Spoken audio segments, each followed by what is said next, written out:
Assalamualaikum warahmatullahi wabarakatuh. Perkenalkan, nama saya Saifuddin, mahasiswa PPG UIN Wali Songo, Semarang.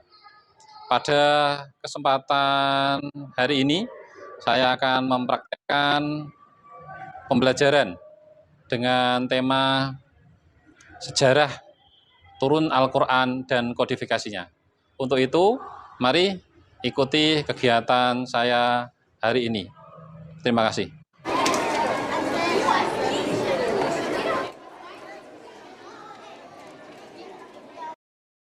Assalamualaikum warahmatullahi wabarakatuh.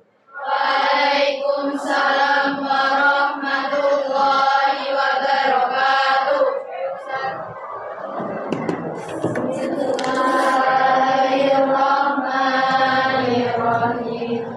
Rabbana iftah bainana wa baina qaumina bil haqqi wa anta khairul fatihin. Alhamdulillah, kita sudah bisa memulai kembali setelah kita tadi habis berdoa. Kita masuk ke pembahasan selanjutnya, tapi sebelum kita lebih jauh membahas tema kita dari materi Quran hadis, saya akan ngecek dulu kehadiran. Ini dari kelas 10A ya. Kelas 10A. Apakah hari ini semuanya berangkat? Ya. Alhamdulillah semuanya berangkat. Ada yang sakit ya? Ya. Mudah-mudahan semuanya sehat. Amin. Nah, selanjutnya alhamdulillah dari semuanya seragam dengan bagus. Tidak ada yang memakai seragam yang berbeda. Ya, ini menunjukkan bahwa semuanya senang dengan kerapian, disiplin juga berpakaian. Oleh karena itu, penting sekali ya, bahwa dalam kita mau belajar ini untuk mempersiapkan diri, termasuk juga dalam hal berpakaian. Karena dengan berpakaian yang baik, maka kita juga akan semakin rileks ketika kita belajar.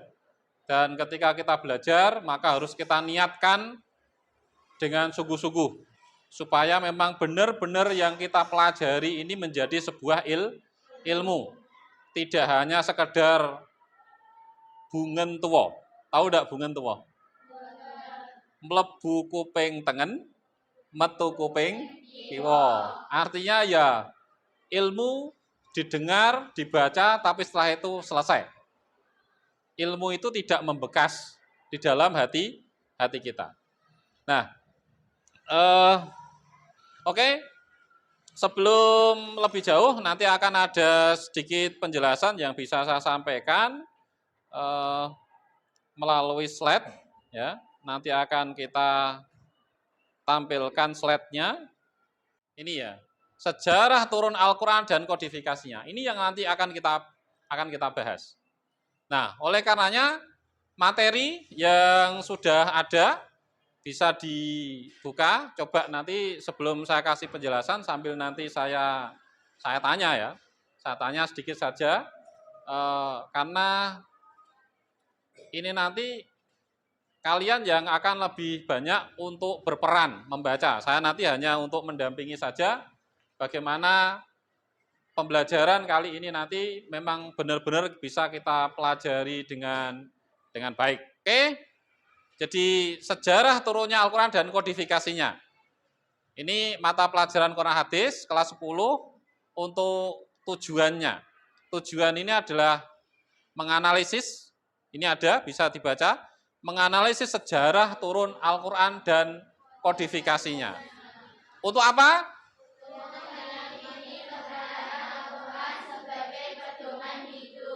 Yakin enggak Al-Quran itu benar? Yakin.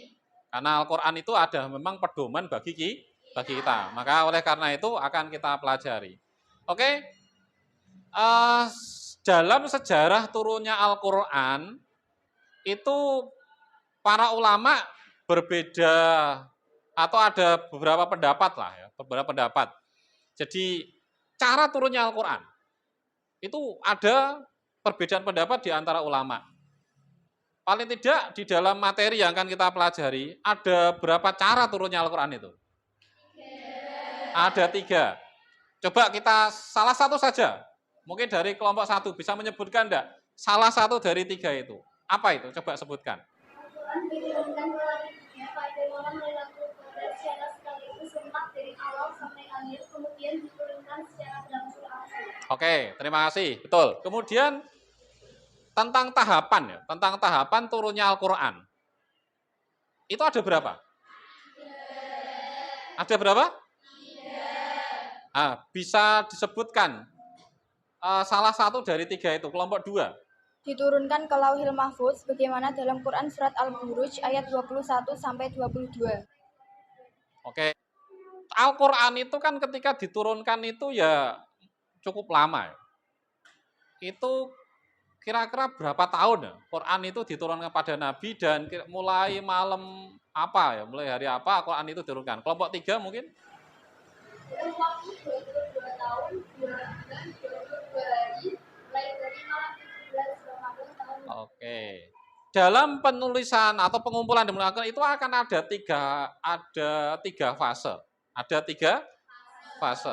3 fase itu mulai dari mana saja? Kelompok 4 mungkin bisa menjawab, mengurutkan itu. Zaman Nabi, zaman Sahabat Abu Bakar, dan zaman Utsman. Oke, kita akan pelajari satu demi satu secara ringkas saja. Nanti untuk selanjutnya akan didiskusikan di kelompok. Ya. Bisa diperhatikan ini nanti di slide-nya. Jadi yang pertama adalah tentang sejarah turun Al-Quran. Bahwa Al-Quran itu diturunkan dari langit dalam bentuk utuh. Ya. Al-Quran diturunkan ke langit dalam bentuk utuh. Utuh itu ya kalau ya 30 juz. 30 juz, 114 surat, dalam satu pendapat mengatakan 6.666 ayat. Ya. Kemudian turun berangsur-angsur, itu ada beberapa pendapat, ada yang mengatakan 20 tahun, ada yang mengatakan 25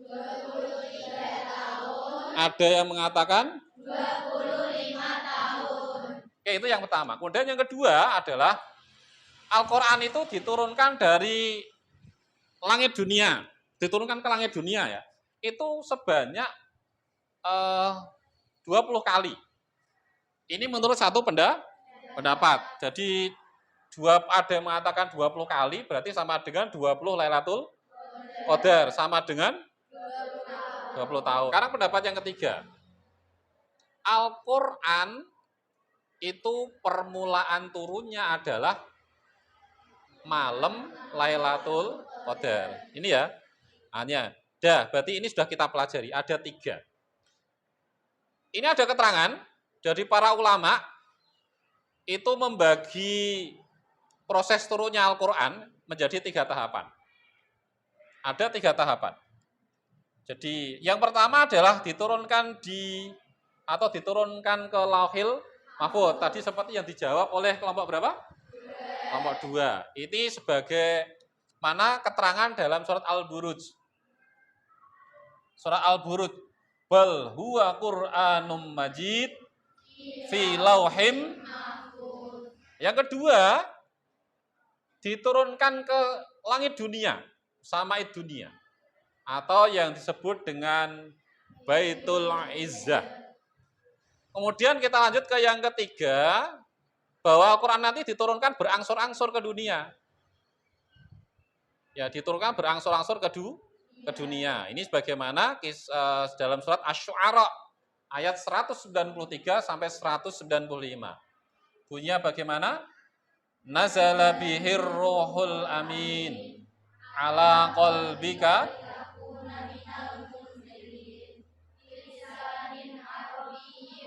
Kita lanjut bahwa masa Al-Quran diturunkan pada Nabi itu adalah selama 22 tahun, 2 bulan, 22. Sebagaimana nanti dijawab oleh kelompok 3 ya. Kemudian dimulai dari malam 17 Ramadan. Dan surat yang pertama kali turun adalah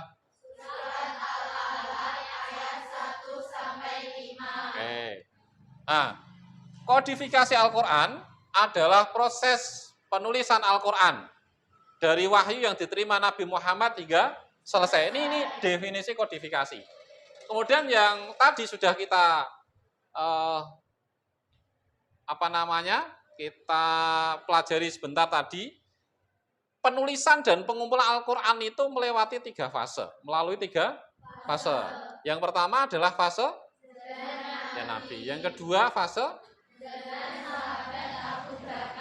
yang ketiga, nah, kemudian secara ureanya, ini ada penjelasan singkatnya. Nah, tahap pertama ini adalah zaman Nabi. Kita bisa perhatikan ada tulisan pada zaman Nabi, tahap ini itu yang paling dominan adalah dikumpulkan melalui hafalan para sahabat. Jadi tulisan waktu itu masih terpisah-pisah. Jadi semua itu masih didominasi oleh hafalan para sahabat. Kemudian mulai pada zamannya sahabat Abu Bakar. Ini seusai perang Yamamah, karena ada para hufat, para penghafal Quran yang gugur, ada sekitar berapa 70 hufat yang gugur. Gara-gara melihat itu, sahabat Umar ya, sahabat Umar ini merasa khawatir. Ini kalau diterus-teruskan para penghafal Quran habis karena ada perang, ini bahaya Quran ini. Maka kemudian akhirnya mengusulkan kepada siapa? Nah, mengusulkan pada sahabat Abu Bakar untuk menulis ulang Al-Qur'an. Nah, sejak inilah mulai kemudian Quran itu tulisannya dikumpulkan menjadi satu. Nah, ini materi yang sudah kita pelajari. Semoga ini bisa bermanfaat. Untuk selanjutnya kita masuk ke diskusi ya. Mendiskusikan materi ini. Sekaligus ini nanti ada lembar kerja yang harus dikerjakan. Akan saya bagikan ke masing-masing kelompok ya. Kelompok 1, kelompok 2, kelompok 3, kelompok 4. Itu nanti ada petunjuknya.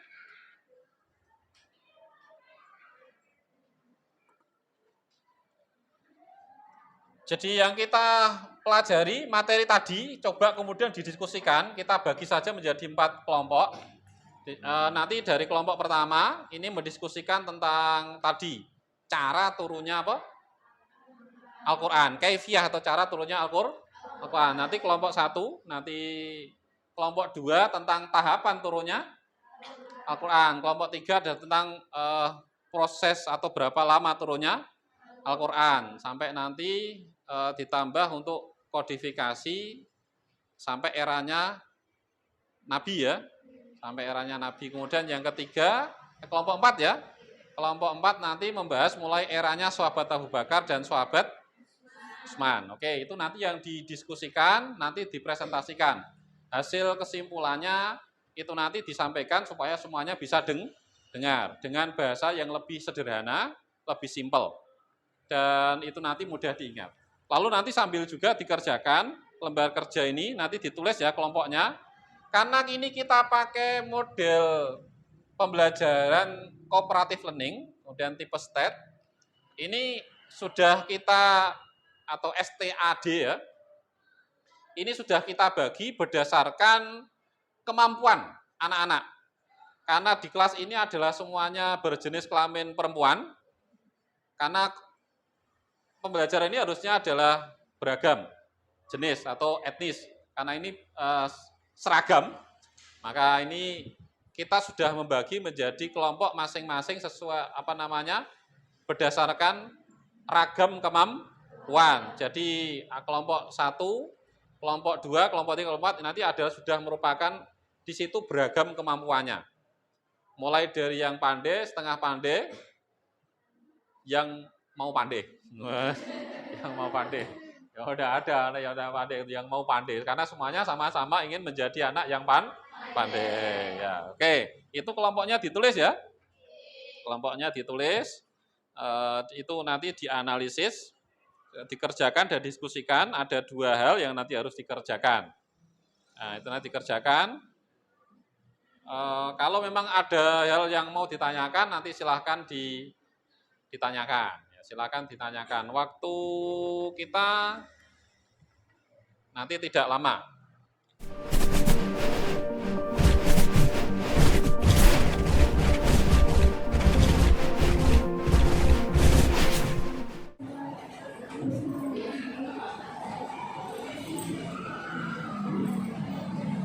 Kelompok 1, tidak ada kesulitan ya?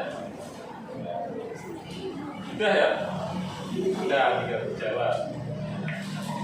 Kelompok 2, apa sudah selesai? Belum, sudah selesai. Proses ya? Proses. Kelompok 3, sudah? Belum. Ya, ditulis. Kelompok 4, sudah? Belum? Ya, dikerjakan. Nanti kira-kira saya mengatakan cukup, berarti nanti cukup. Silakan nanti lembarnya itu nanti disiapkan, kemudian nanti dibacakan hasilnya.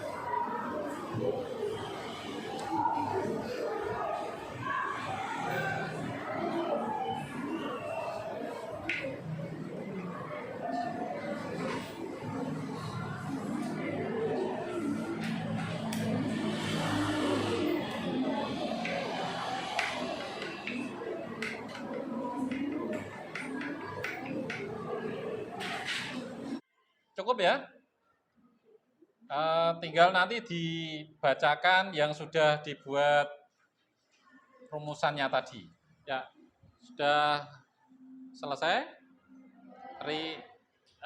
Itu ringkas saja. Jadi sesimpel mungkin sehingga mudah difahami. Jadi jawabannya tidak usah panjang-panjang, sesimpel mungkin saja. Jadi apa yang ada itu nanti difahami dengan baik. Sudah? Cukup ya? Cukup? Ya, cukup ya? Oke. Waktunya kita anggap cukup. Sehingga kita masuk ke tahapan berikutnya. Menyampaikan atau mempresentasikan dari hasil diskusinya. Jadi dari hasil diskusinya disampaikan ringkas saja. Jadi ya dimulai dari kelompok pertama. Assalamualaikum warahmatullahi wabarakatuh. Perkenalkan, saya Isna, saya mewakili kelompok 1 untuk menjelaskan tentang cara turunnya Al-Quran. Terjadi perbedaan pendapat di kalangan para ulama tentang cara turunnya Al-Quran. Dalam hal ini terdapat 3 pendapat, yaitu 1. Al-Quran diturunkan ke langit dunia pada malam Lailatul Qadar secara utuh sekaligus lengkap dari awal sampai akhir. Kemudian diturunkan kepada Rasulullah secara berangsur-angsur selama 20, 23 atau 25 tahun. Hal ini terjadi karena adanya perbedaan pendapat tentang berapa lama Nabi bermukim di Mekah sesudah beliau diangkat menjadi Rasul.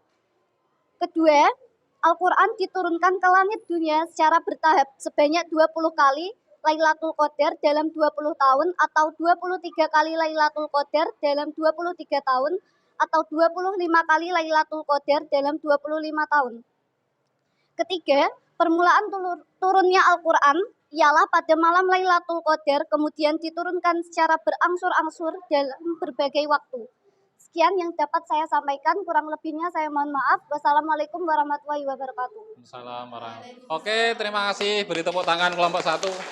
Ya. Itu tadi hasil diskusi dari kelompok 1 sudah sampaikan. Sekarang kita ke kelompok 2 untuk menyampaikan hasil diskusinya. Assalamualaikum warahmatullahi wabarakatuh. Waalaikumsalam warahmatullahi wabarakatuh. Saya dari kelompok 2 ingin mempresentasikan hasil diskusi saya. Para ulama membagi proses penurunan Al-Quran menjadi 3 tahapan, yaitu 1. Diturunkan ke Lauhil Mahfuz sebagaimana dalam Quran surat Al-Buruj ayat 21 sampai 22. 2. Diturunkan ke Baitul Izzah di langit dunia sebagaimana dalam Quran surat Ad-Duhan ayat 3. 3. Diturunkan berangsur-angsur ke dunia sebagaimana dalam Quran Asy-Syu'ara ayat 193 sampai 195. Sebagaimana bunyi Quran surat Ad-Duhan ayat 3. Bismillahirrahmanirrahim. Inna anzalnahu fi lailatin mubarakah. Demikian presentasi dari kelompok saya. Selebihnya mohon maaf. Assalamualaikum warahmatullahi wabarakatuh. Oke, terima kasih untuk kelompok 2, beri tepuk tangan. Itu tadi hasil diskusi dari kelompok 2. Kita sekarang untuk ke kelompok 3 untuk menyampaikan hasil diskusinya. Assalamualaikum warahmatullahi wabarakatuh.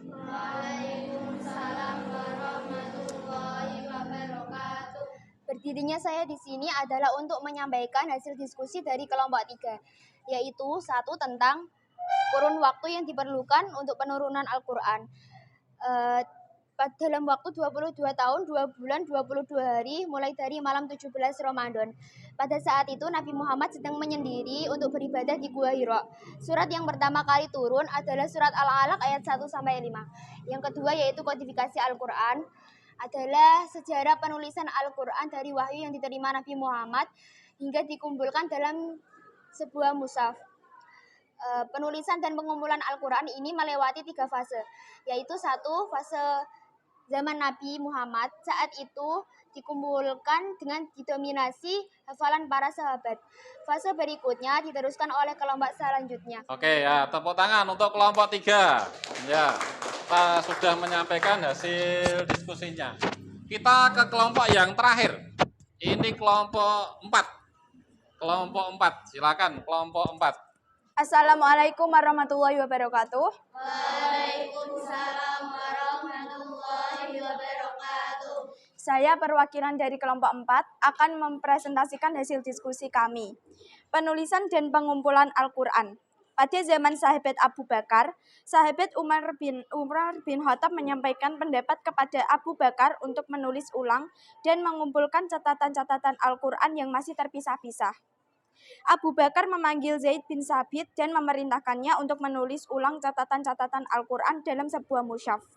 Pada zaman Utsman memerintahkan Zaid bin Sabit, Abdullah bin Zubair, Sa'id bin Al-Ash, dan Abdurrahman ibnu Haris ibnu Hisham radhiyallahu anhu untuk menuliskannya kembali menjadi satu mushaf dan memperbanyaknya. Sekian presentasi dari saya. Kalau ada yang salah, saya minta maaf. Wassalamualaikum warahmatullahi wabarakatuh. Waalaikumsalam warahmatullahi wabarakatuh. Oke, terima kasih kelompok 4. Beri tepuk tangan. Ya. Kita sudah selesai dalam proses presentasi dari hasil yang telah didiskusikan. Dan tadi juga ada lembar kerja yang sudah dibuat. Itu bisa dikumpulkan ya. Lembar kerjanya bisa dikumpulkan. Tadi sudah selesai semua. Ya. Kelompok sudah selesai. Ya, dikumpulkan.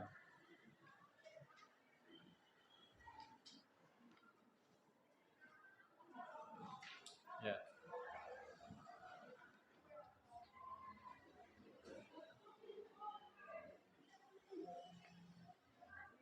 Sudah.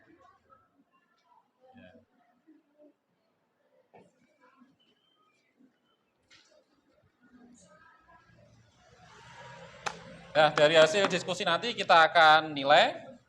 Nah, sekarang kita masuk ke kesimpulannya. Kita akan mengambil kesimpulan bahwa apa yang telah kita pelajari hari ini itu membahas tentang sejarah turun Al-Quran dan kodifikasinya. Kemudian kita membahas sejarah turunnya Al-Quran, bahwa Al-Quran itu turun, itu kan ada beberapa cara ya menurut ulama. Menurut ulama itu ada beberapa cara. Ada berapa tadi caranya? Ada 3. Yang pertama adalah apa tadi? Al-Quran turun secara utuh ya, utuh 30 juz ke samaid dunia atau ke langit dunia. Baru kemudian setelah itu berangsur-angsur turun, ada yang mengatakan 20 tahun, ada yang mengatakan 23, ada yang mengatakan oke. Kemudian yang kedua, Al-Quran turun itu beberapa kali ya. Turun beberapa kali. Jadi ada yang mengatakan berapa? 23 kali, ada yang mengatakan 20 dulu ya. 20 kali, kemudian 23 kali, kemudian 20. Nah, oke, itu kesimpulannya. Kemudian yang ketiga, pendapatnya ulama mengatakan Al-Quran itu turun pertama kali malam Lailatul Qadar. Nah, itu kesimpulannya. Kemudian yang kedua adalah ada tahapan-tahapan Quran ketika turun. Tadi sudah disampaikan, berarti ada berapa tahap turunnya Quran? Yang pertama. Yang kedua. Yang ketiga. Ya, oke, itu kesimpulannya. Kemudian Al-Quran itu berapa lama turunnya?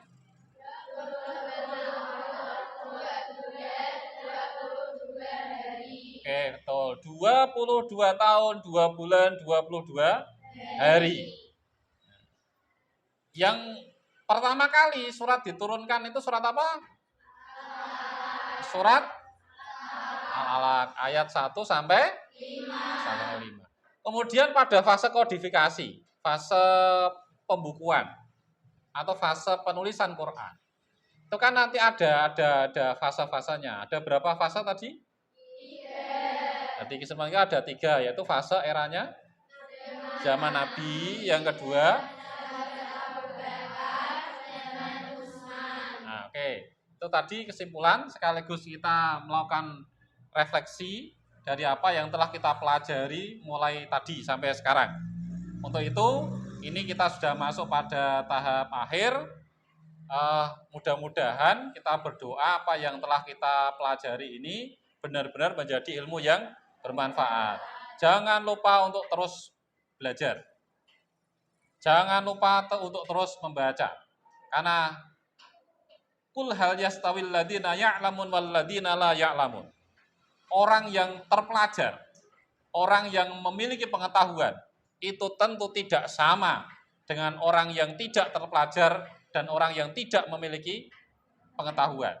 Maka jadilah kita menjadi orang terdidik, terpelajar, orang yang memiliki pengetahuan. Supaya nanti hidup kita itu lebih terarah dan kita menjadi orang-orang yang beruntung, baik ketika di dunia maupun nanti ketika sudah di akhirat. Amin. Nah, demikian yang bisa saya berikan pada materi Quran hadis kali ini. Untuk selanjutnya, mari kita tutup pertemuan kita pada hari ini dengan doa yang nanti akan dipimpin oleh ketua kelas. Silakan ketua kelas memimpin doa penutupnya. Silakan. Bismillahirrahmanirrahim.